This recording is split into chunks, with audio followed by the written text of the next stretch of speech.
Good morning everyone. तो आज हम सभी exercise 9.1 some applications of trigonometry के क्वेश्चन नंबर 9 को सॉल्व करने वाले हैं।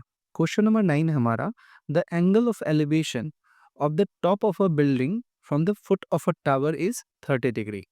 जो एंगल ऑफ एलिवेशन दिया हुआ हमारा टॉप ऑफ बिल्डिंग का है ना, फुट ऑफ द टावर से वो 30 डिग्री दिया हुआ है।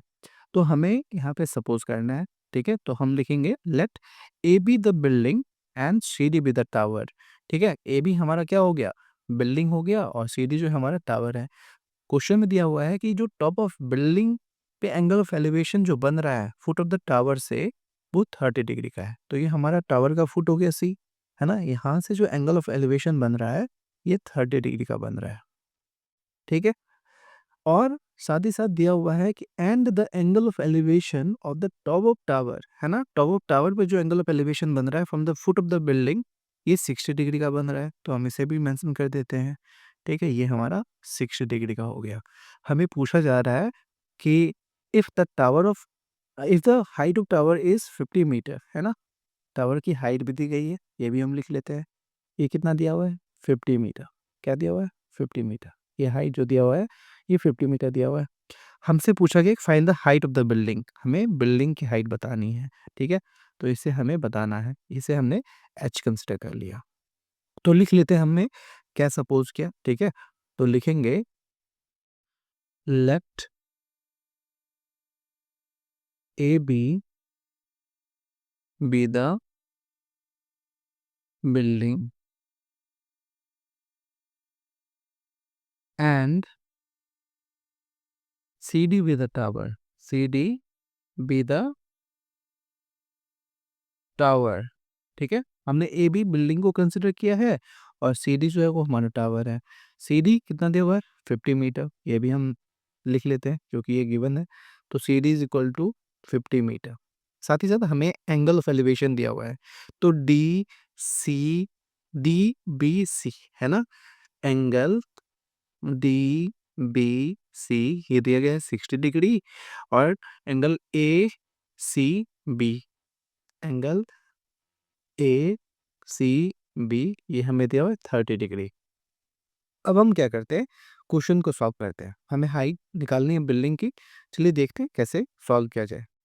तो सबसे पहले जब हम इस ट्रायंगल को देखते हैं, है ना, डी बी सी, तो लिखेंगे इन राइट ट्रायंगल, है ना, D B C, D B C, ठीक है। कौन सा ट्रिग्नोमेट्रिक रेशियो लगेगा, tan 60 डिग्री।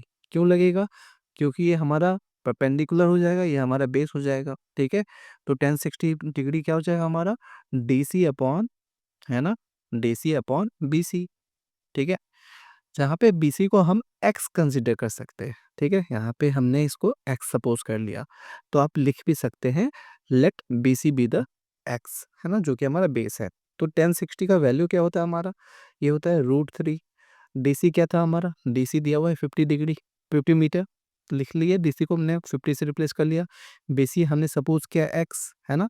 तो यहाँ से हमारा √3x बराबर क्या आ जाएगा, ये हो जाएगा 50, ठीक है। यहाँ से एक्स निकाल सकते हैं, ये हो जाएगा हमारा 50 अपॉन √3, ठीक है। लिख लिया हमने 50 अपॉन √3। अब इसके बाद क्या करना है, ठीक है। Similarly in triangle A B C, है ना, इन राइट ट्रायंगल, है ना, right triangle A C B, ठीक है। tan 30 डिग्री हम निकालते हैं। तो tan 30 डिग्री क्या हो जाएगा हमारा, अगेन पी बाई बी, यहाँ पे पी हमारा एच है, ठीक है। तो tan 30 हमारा हो गया एच, ठीक है, और बी हमारा एक्स था, ठीक है। तो tan 30 की जो वैल्यू होती है वो होती है 1/√3। यहाँ से हो गया एच अपॉन एक्स।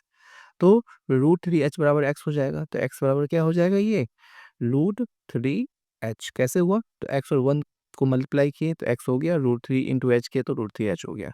अब हमारे पास एक साइड एक्स की वैल्यू यहाँ पे आई हुई है, ठीक है, और दूसरी एक्स की वैल्यू हमारा यहाँ पे आया हुआ है। दोनों हमारा इक्वेशन सपोज कर सकते हैं, इक्वेशन 1 इक्वेशन 2। अब हम क्या करते हैं आगे कि एक्स को, ठीक है, क्योंकि दोनों ही एक्स के वैल्यूज हैं, तो हम दोनों को इक्वेट कर देते हैं।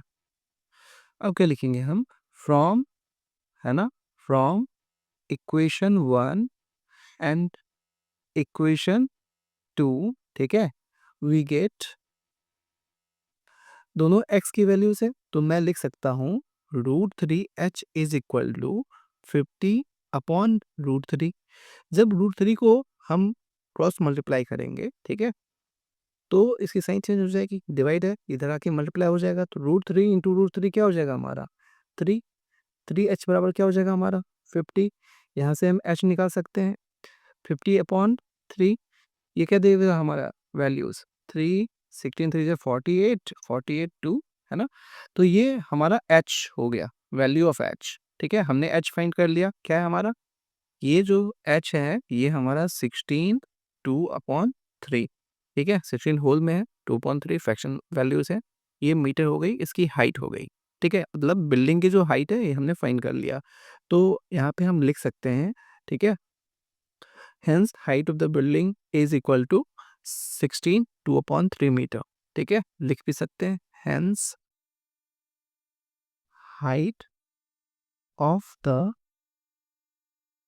building, जो कि हमारा ए बी है, ये क्या हो जाएगा 16 2/3 मीटर।